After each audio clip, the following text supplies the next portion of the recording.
지난 14일 고요한 새벽, 한 남성이 무언가를 들고 뛰어가는데요. 엘리베이터를 타고 지하로 향한 남성. 그런데 잠시 뒤 불길이 치솟기 시작합니다. 이어서 검은 연기가 내부를 뒤덮고 말았는데요. 다행히 인명피해 없이 화재는 진압됐지만 상가 위층에 거주하던 주민들은 매캐한 연기 속에 긴급하게 대피해야만 했습니다. 화재 진압 후 확인한 상가 안 모습은 처참한 상태였는데요. 그런데 놀랍게도 범인의 정체는 주민들에게 익숙한 인물이었습니다. 도대체 누굴까요? 화가 나니까 우발적으로 장사도 안 되고 임대료도 못 내고 관리비는 밀려있지라니까 화가 나가지고 자기 가게다 자기가 불려서. 들으신 것처럼 범인은 바로 상가 지하의 세입자였습니다. 가게 경영이 어려워서 월세와 관리비도 밀린 상황. 게다가 최근에는 건물주와의 다툼까지 발생했다고 하는데요. 이렇게 되자 발을 참지 못하고 자신의 가게에 불을 지른 건데요. 이 불로 지하 1층과 2층 창고까지 큰 피해를 입었습니다.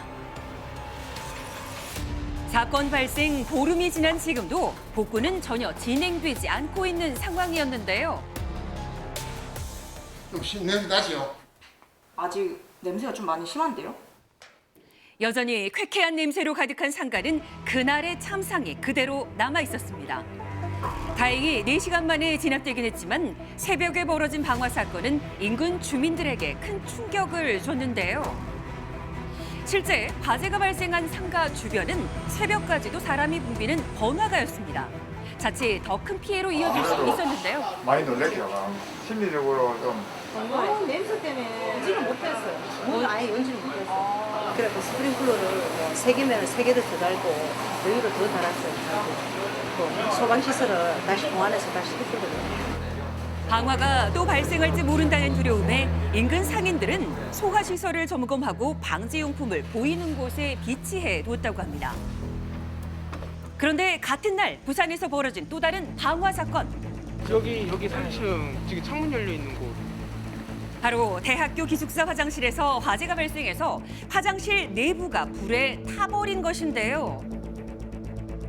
다행히 발생한 불은 빠르게 진압이 됐지만 자칫 큰 인명피해로 이어질 수 있었던 상황이었습니다.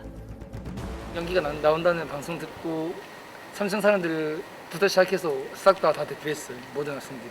그 공부를 하다가 너무 스트레스를 받아서 책을 이렇게 태우려다가 이제 갑자기 그게 큰 불로 번지면서 범인은 다름 아닌 기숙사를 함께 쓰는 학생이었습니다.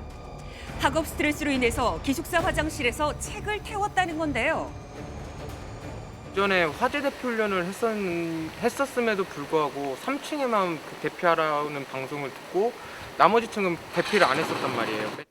당시 900명의 학생들이 있었기 때문에 자칫 대형 사고로 이어질 수도 있었습니다. 불특정 다수를 희생자로 만들 수 있는 방화 범죄. 도대체 왜 이런 일을 저지르는 걸까요?